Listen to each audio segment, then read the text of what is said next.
Ladies and gentlemen, welcome to another episode of Night Spotlight. I'm your host, Wyoming Hopkins. In the spotlight today, we have one of the valedictorians from the graduating class of 2023, Mr. Tajai Thomas. Hi, How are you doing today? Welcome. I'm doing fine, and how are you? I'm doing great, and I am very much excited because when it comes to conversations regarding UTech and nights, I just look forward to hearing all the gems that you guys drop. So, I would like to hear you tell us a bit about yourself. Walk us through who Tajai is. I'm Tajai Thomas. I grew up in Mandeville, Manchester. I'm a proud graduate of the University of Technology, Jamaica, and a proud graduate of Manchester High School. I like music, I like sports, um, I like uh, football, specifically sports, um, and basically that's it. Nice. You mentioned Manchester High, and like my interest is piqued because I do have a good amount of friends that rep Manchester High sold out. So even just from that, there's good merits. So tell us about what your family dynamic was like, and what you think your role in that was. Tell us about your family setup. So I grew up in a home with my mother, my aunts, my brother, one brother, my cousins, my grandmother, and I had an uncle. So that was my home, and I grew up in a home where all of us looked out for each other. Me and my cousins did everything together. We went out together, and we looked up to each other, and we tried to do our best to ensure our family was good. Nice. It was more of like a tight-knit family setup. Yes. Are you the younger or the older of your brother? I'm the younger brother. Nice. So basically you're the wash belly then. Yes. All right. And I would suggest, or should I assume that because you were the wash belly, they get the better treatment out of the two? He feels that way, but our brother treats us equally. No problem. That's a nice way to put it. I'd say that too. So based on your experience here at UTech and all that you'd have attained, you credit your success to your mom. Tell us why. My mother, as I said, I grew up in a home with her. She grew me and my brother as a single mother. So she sacrificed a lot to ensure that we were okay. She ensured that we were never short of anything. And she made us feel like we could have anything. So by herself, she ensured that we had everything and ensured that we would become successful. So I credit everything to her, as without her efforts, I wouldn't be here. That is so commendable. So it's just obvious that your mom was your real MVP. Yes, she's at every ceremony, my scholarship ceremonies, school events, everything, interviews. She brings me to all of them, and she goes and supports me every time. So everybody that at these ceremonies, they know who she is. Yes. Mother. Without any apology, them know say your mother is within the rule. I like that. And it's so interesting to say because oftentimes having just one parent to nurture and look up to, it's sometimes assumed that the support may not be as much, right? But it's just so evident that your mom, there's no opportunity that your mom miss to support you and your brother. And I like that. So big up to your mom. If she's watching this, I know she'll be very proud of you. So big up to your mom right through.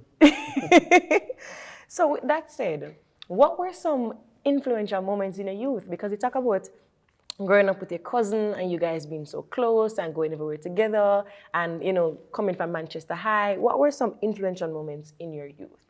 Talk to me. Influential moments. The first time was when I had a low self-esteem, as I did not have confidence in myself. I just went about my day normal. Then I went to Belfry Primary School. My mother was like, "Oh, you like spelling?" My family was pushing me. You can spell. I said, "No, I can't." So they pushed me into going to the spelling bee. I said, "Why not then?" Yeah. They're pushing me. And it was predominantly girls. So it was me and another boy that was in it. And I eventually won it. So that was a big moment. And Congratulations. I was saying, I can actually do this. I'm actually special. And then I competed with persons in other parishes for the school. Then after that, I'm saying, I need to push this and try. Then I got valedictorian in grade 6. And this pushed me to say, all right, I need to not fail anyone, as everybody has this belief in me. And they believe that I will make it. Then I went to high school, principal decision. I attained the same thing. And this pushed me until I'm saying I need to go to university in lower 6. I said, I never win anything yet. My mother and my family said, try this. I said, I never win nothing yet, so why they would not win something now? So I said, all right, why not? And I tried for some scholarships, because when I applied for university, I did not know how I'd finance it. So I said, why not? Let me try the same way. Then I applied for several scholarships. I was shortlisted for 3, but Grace Kennedy called first. Nice. And they said, you're the winner of the Grace Kennedy UTech Scholarship. So straight out of high school, I got that. So this influenced me. I'm saying I can't fail. A lot of these people are pushing me, and they showed this belief in me, and this influenced me to continue until I arrived at the peak. This was my proudest moment, becoming one of the valedictorian for my graduating class. This influenced me to continue and push, because each achievement that you make, the more expectations are placed on you. That's true. This influenced me. That's true. So having such a climb from primary school, high school, university, where you are always, an high achiever, you're always going for the next goal and, in pursuit of another step up, right? What was the transition from high school to university like? Because it's a total different space. You'd have had 6 years at Manchester High, you gained comfort in that space, and now you're in a whole different space. So what was the transition from Manchester High to UTech like? Well, at first, I was saying, I was excited. I'm saying, yeah man, I'm just going to go there and I can live on my own and I'll do this and do that. But all my life, all I knew was my family did everything for me. My aunts made sure I was good. So everything they did for me. So when I arrived in university, now I'm saying, all right, I did very well. So first year I did very well. I was getting high marks and so forth. But the other life now, the cooking for yourself now, waking up by yourself, the responsibility that is placed on you, it was difficult to adapt to it. But I eventually learned to cook a few things. Still not a chef yet, but I learned to cook a few things. So I can't ask you how to make certain meals as yet. Okay. But you know enough to get through and to have food. Okay, and that's a crucial life skill, And I can attest to the benefit of transitioning out of your home to a university space where you're living, if not 100% by yourself, at least on your own, either be dorm or somewhere nearby. That really forces you to gain new skills. Cooking are one of them you cannot not get. Yeah, to cook a few things. That's right. So interestingly, you'd have transitioned. You moved from Mandeville, Manchester to UTech, or near UTech at least. So with that setup, you're now closer to the campus, far from home, and all of this pressure, you started before Corona. And you mentioned how well you'd have performed within your first year, and that's excellent. But faced with the crash of momentum with the coronavirus, were you ever in a position where you considered taking a gap year or, consider taking a break because of the pressure, the expectations and all that works? Gap year, no, because my goal is to reach as high as possible in a very short time. Some say I'm too much, I have too much expectation in terms of reaching where I want to in a short time. So that was off the table, but it was very difficult to adapt to COVID. So COVID hit now, and I'm saying, all right, I normally teach myself, so I'm saying it would be the same. I'd still do everything. And now, I'm saying I'm away from the Kingston heat now because I have my cool Mandeville to go to. But it was very difficult as my grades fell a little. It was still good grades, but not to where I'm normally at. And then I realized that I needed to make a change because I lost motivation. I was less interested in school. This was a very terrible time. Looking back, it was very terrible, and I did not expect myself to not be interested in doing school and so forth. And my goal was to get first class honors, so I was seeing that it was in threat. So I was saying I need to change my studying technique, and I need to find a source of motivation. And I changed all of this, and I eventually adapted and became back to normal. I like that. I like the fact that it's a cycle somewhat of ebbs and flows, ups and downs. And most persons who would have experienced Corona can attest to the fact that you are not, or you can't be stagnant. You'll have those moments where you just feel like there is no need to move forward, but it's the willpower to push. And evidently it paid well off because you are a graduate as valedictorian. So commendations to you, Mr. Thomas, once more. But with all of that said and done, I can imagine your scholarship dedications during that period, right? Evidently, majority of the scholarships, they would have had some form of, dare I say, requirements of the students attached, right? What did that look like as it relates to community service or outreach? What was required of you?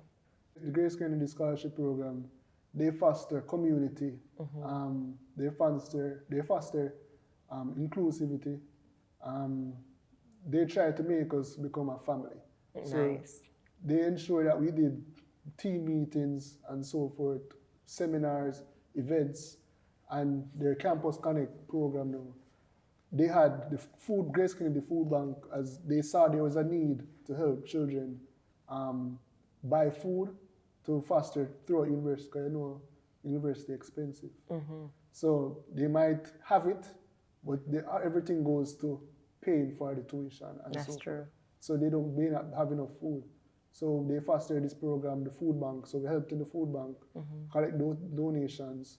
We went on beach cleanups, and we tutored children all over Jamaica, which I was mainly into the tutoring because I can teach. I seem to get through to students when I teach them. So I had been tutoring students all over Jamaica with my time. Nice. I can just imagine how impactful and like as a key reminder to really not give up, having to do that maybe because obviously you still had those commitments during Corona, right? And then having to focus on your school, make sure you're putting your best foot forward, and also offer some level of motivation and inspiration and like academic assistance to others. That kind of went in tandem to say, you know, I really can't give up because if I'm supposed to be inspiration to these younger ones, then I have to make sure I'm doing it right. Yes. Yes. So my question to you now is, why did you choose UTech?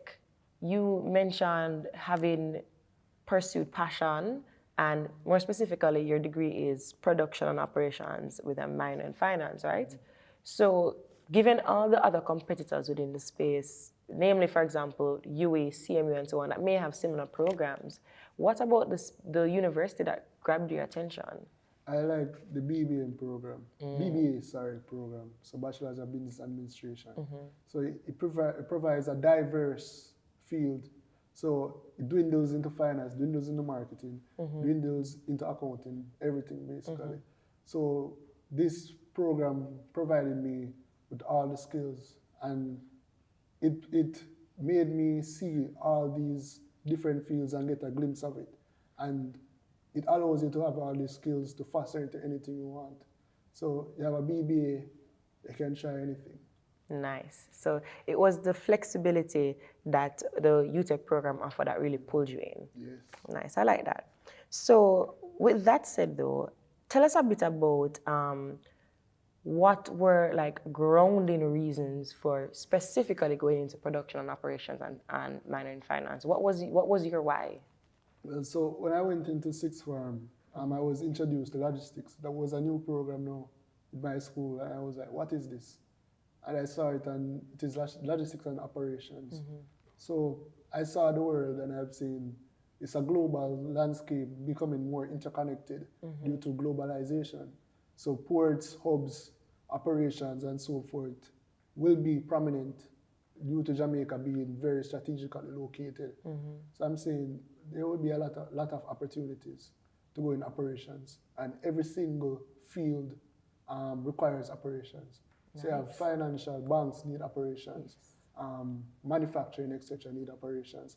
So I'm saying, why not? So I went into university and said, I'm just going to do this. But I was also interested in finance because I like numbers, banks, and companies, the market.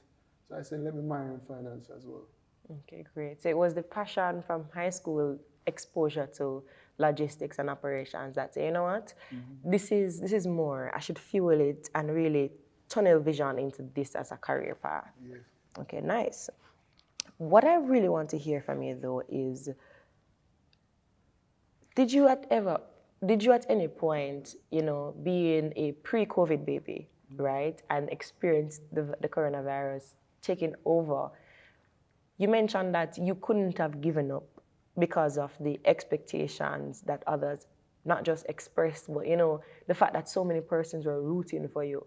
Was there ever a point in time where you felt overwhelmed and with the pressure of those expectations and the ones you had for yourself?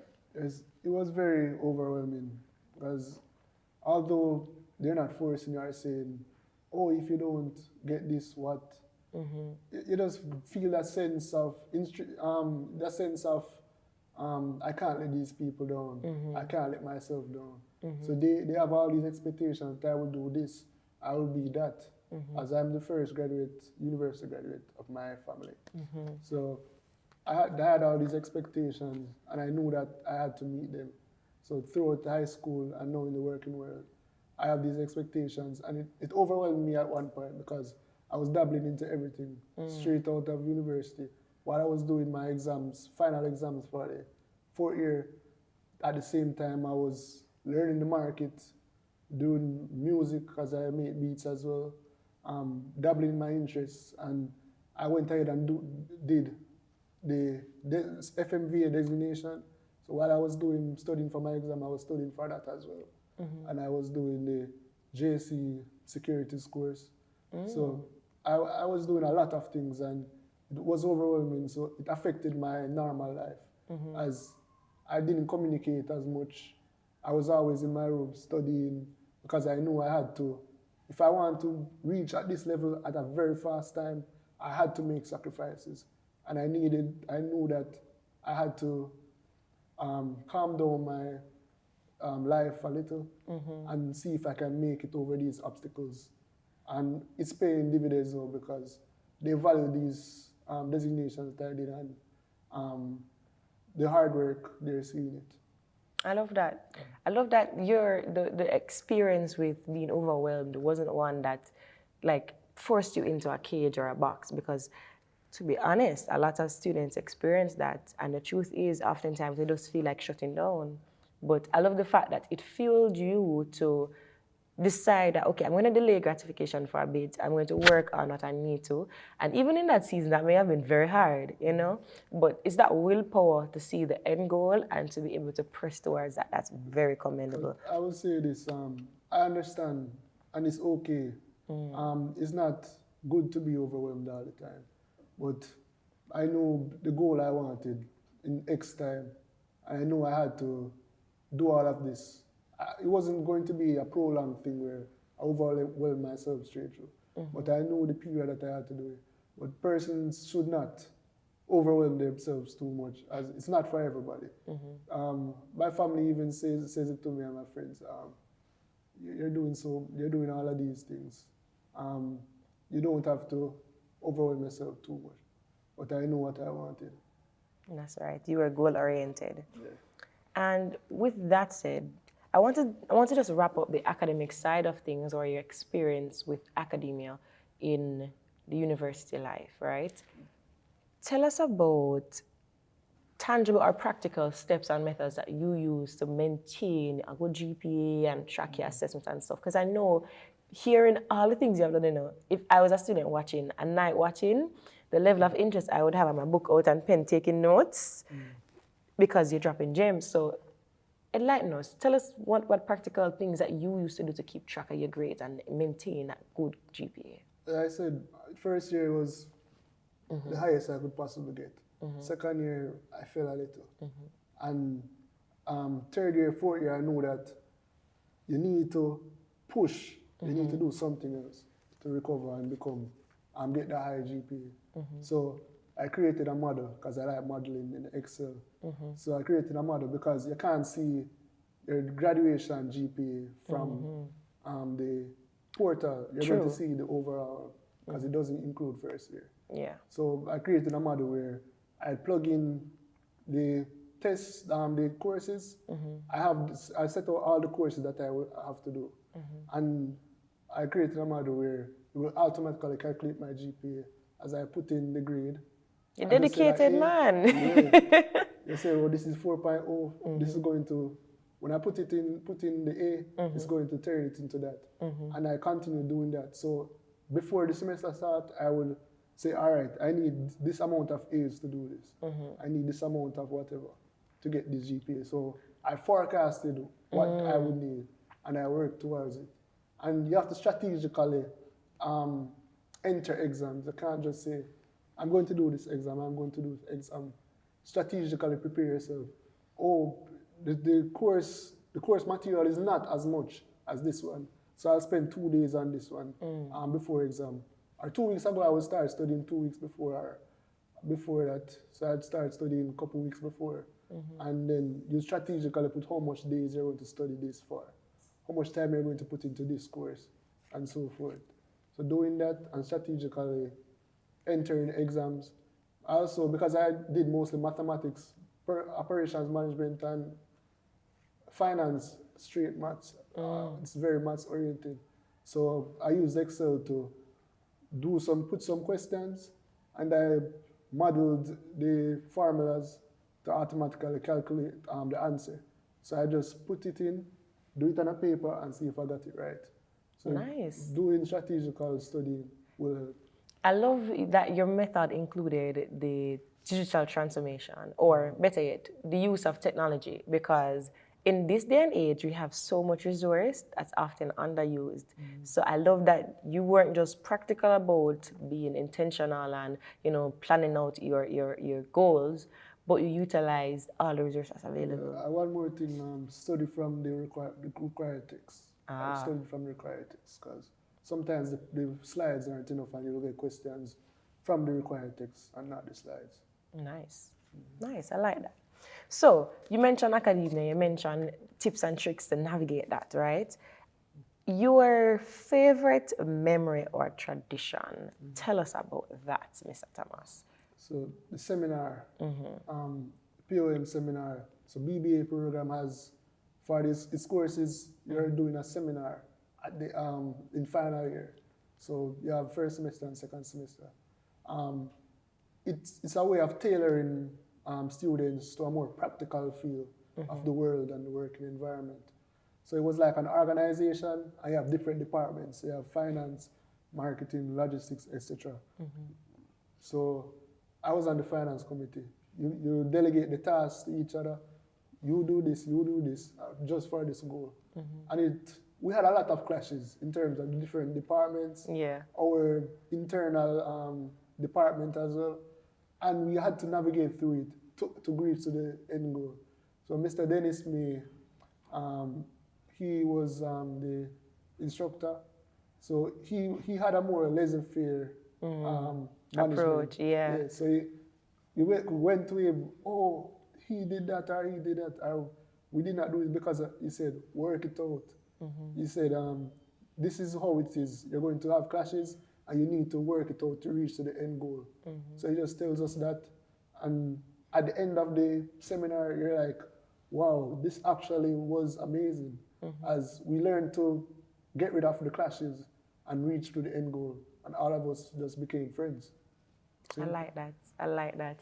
And I love that that was such a memorable moment too, because it's just amazing how it was aimed at preparing you and it actually was effective, you know? So it's highlighting the fact that there's some elements or practical elements of your program that really brought the effectiveness out, you know? Because oftentimes we see it's the outer touch reality based on theory, reality or versus theory, sorry, it's not normally aligned. So I love that you can see where it's practical and it actually affects the real world. I want to know, apart from focusing on academics, were you ever active you know, outside of that? Any clubs, any societies that really gave you the full experience of a university student, given the fact that you were online? Yeah, because COVID kind of dampened. Yeah, so I was a part of the COBAM Honor Society. I don't remember how much years. Yeah, but I was a part of the COBAM Honor Society at some point, where it was a club for persons that got a certain GPA. Yeah, and I was on the academic affairs committee. So, Nice. and I actually hosted a scholarship program. I used my experience from scholarships to create a seminar where we could help students learn about scholarships and so forth. And we had weekly stuff that we suggest from the committee. So that was a fun time, and it got connected. We were connected in that way as a club. I like that. And funny enough, it's often those informal or co-curricular activities that really bring out the full vibe, dare I say, of a university, because it's more than just academia. You want to be able to have a holistic experience, and I'm happy that amidst COVID, you still got the opportunity to do that. Tell us, Tajai, though, you mentioned a lot from conception of your passions, you know, how your family dynamics was, you moving from Manchester High to UTech and doing absolutely amazing. What can we expect from you now that you're in the working world? I aspire to climb the ladder as quickly as possible. So I know you have to have patience.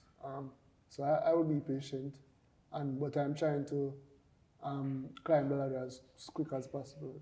So I'm going out, doing these designations,